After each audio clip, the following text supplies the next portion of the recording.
ever feel like you're just not strong enough, like you're not equipped, not prepared, not enough for what life is throwing at you?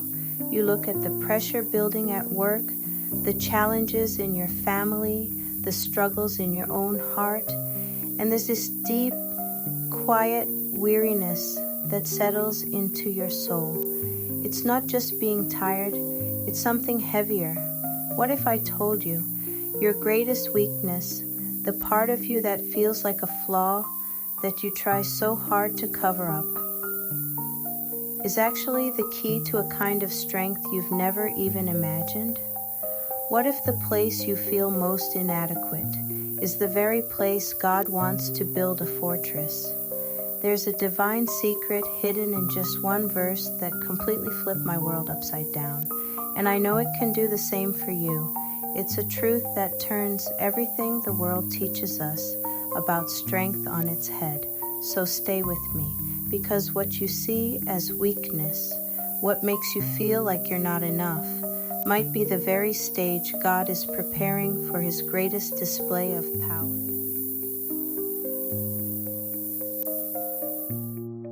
Let me be real with you. For most of my life, I built everything on the shaky ground of my own strength.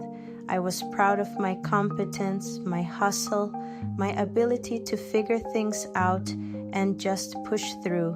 If there was a problem, I was the guy who fixed it.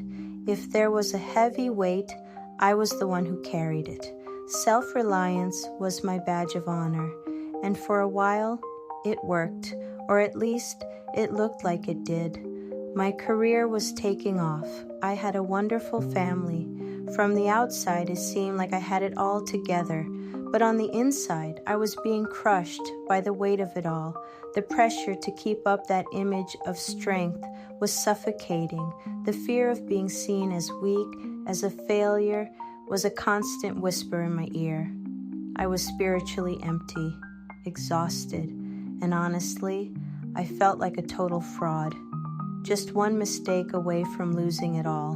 My breaking point came during a massive project at work, the kind of opportunity that could make a career. I gave it everything I had. Late nights, early mornings, missed dinners with my family. I was determined to prove one more time that I had what it took, but it wasn't enough. Things went sideways, out of my control, and the whole project, the one I'd bet my reputation on, failed. Not quietly, not privately. It was a spectacular public crash and burn.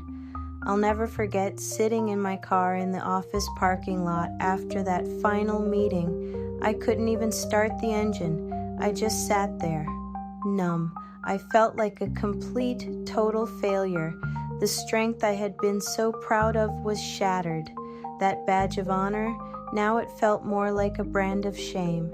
And in that moment of absolute weakness, I felt utterly alone. I had nothing left, no energy, no plan, no backup. I couldn't fix it. I couldn't spin it. I couldn't even pretend anymore.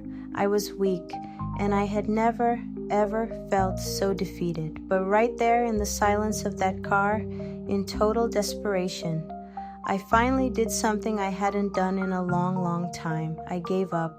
I stopped scrambling for a solution. I stopped trying to be strong, and I just prayed. It wasn't fancy. It wasn't polished. It was raw, broken, honest. God, I choked out. I can't. I'm not strong enough.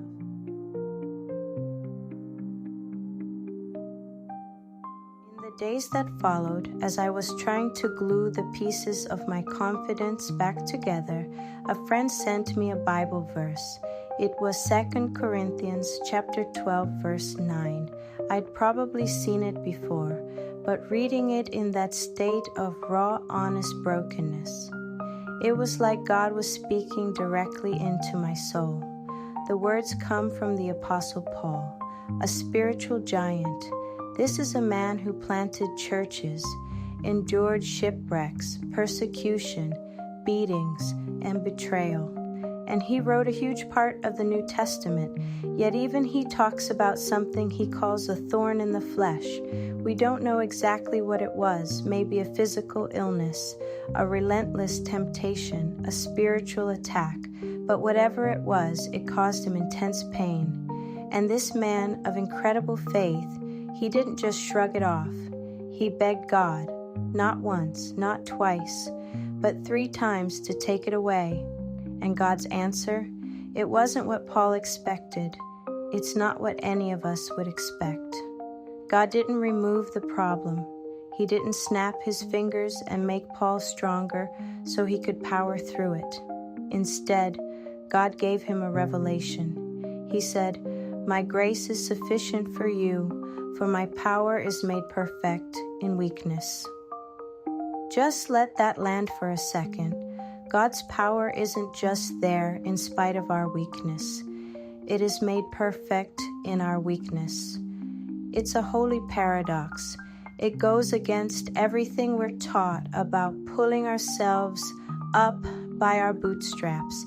God's answer to Paul was basically this: you don't need to be stronger. You just need to depend on me more.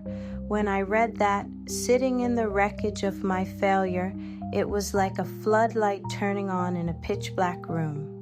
I'd spent my whole life trying to be strong for God.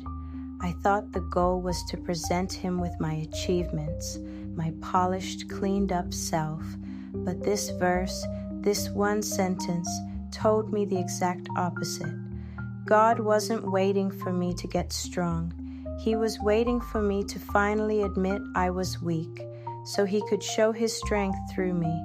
My weakness wasn't a liability. It was an invitation, an open door for His power to enter in.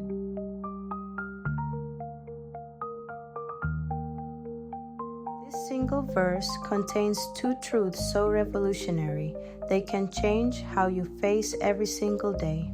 First, my grace is sufficient for you. What is grace? It's not just a nice idea. It's not spiritual fluff. It's oxygen. It's God's unearned favor. His divine help poured out on people who don't have it all together.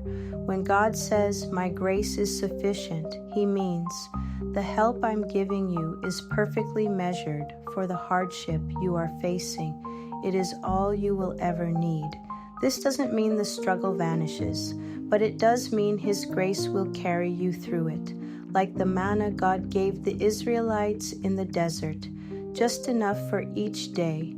His grace comes as a daily portion, not too much, never too little, always enough for today's challenges. Second, and this is the part that unlocks it all, for my power is made perfect in weakness.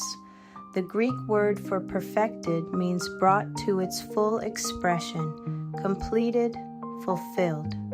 God's power doesn't just show up when we're weak. It reaches its fullest potential when we are weak. Think of it like this. Imagine you have 2 hands. In your right hand, you hold everything you're proud of. Your talents, your experience, your smarts, your hustle. You hold it out to God and say, "Look what I've got for you." But in your left hand are your weaknesses, your fear, your anxiety, your past failures, your secret insecurities. This is the hand we usually hide. We stuff it in our pocket hoping no one notices. But God looks right at that hand, the empty, trembling one, and He says, "That's the one I want. Give me that one. That's the hand I can fill with my power."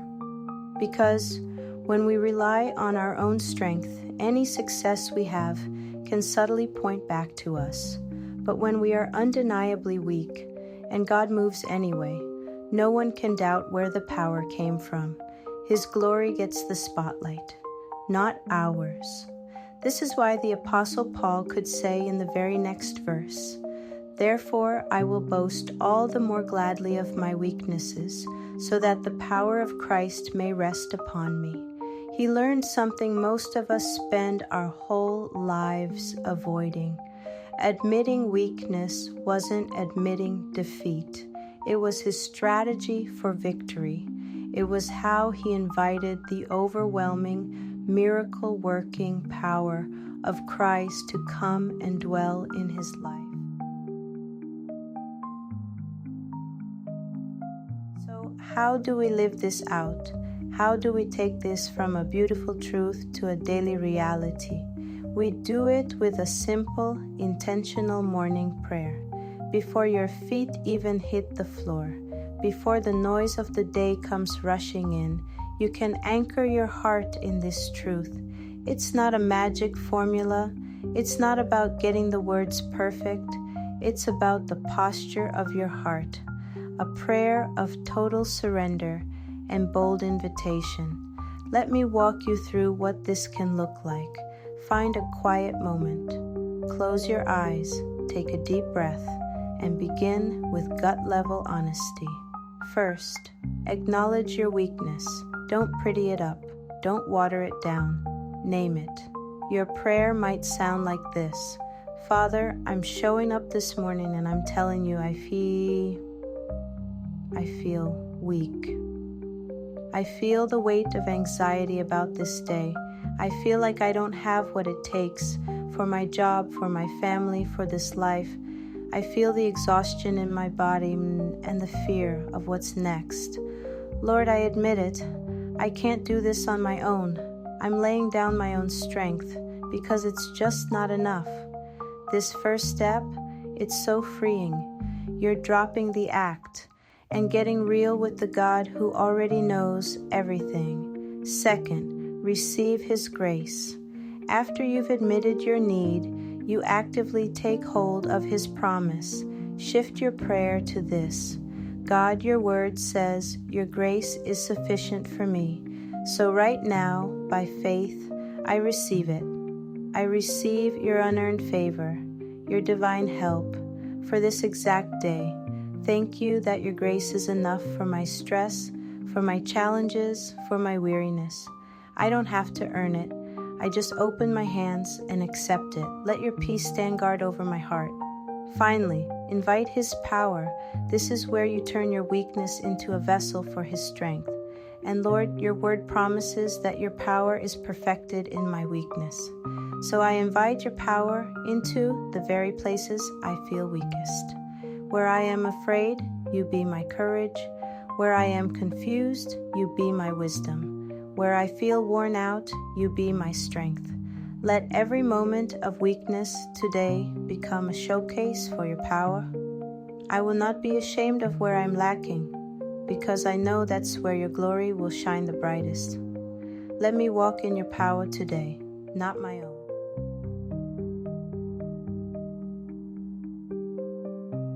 You can start your day with this simple 3-part prayer, acknowledging your weakness, receiving His grace, and inviting His power.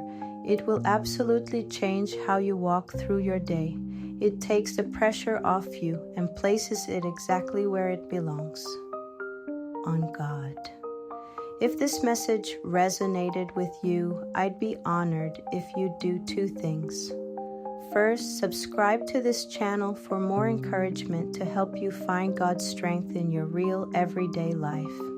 Second, and this is the most important, share this video with just one person you know is feeling discouraged or overwhelmed today. You never know how this simple truth could shift their entire perspective. And in the comments below, I'd love to hear from you. What's one area of weakness where you need to invite God's power to show up today? Let's build each other up right here. Because true, lasting strength is not the absence of weakness. It is the presence of God's power flooding your weakness. Your struggles, your fears, your failures, they don't disqualify you. In God's kingdom, they are the very things that qualify you for a deeper, more powerful experience of His strength. Remember the words of Paul, a man who learned this secret firsthand. For when I am weak, then I am strong. So today, Walk forward, not with the crushing burden of trying to be strong enough, but with the liberating freedom of knowing that His strength is more than enough for you. May you find your courage in the beautiful reality that your weakness is the perfect stage for His power. Amen.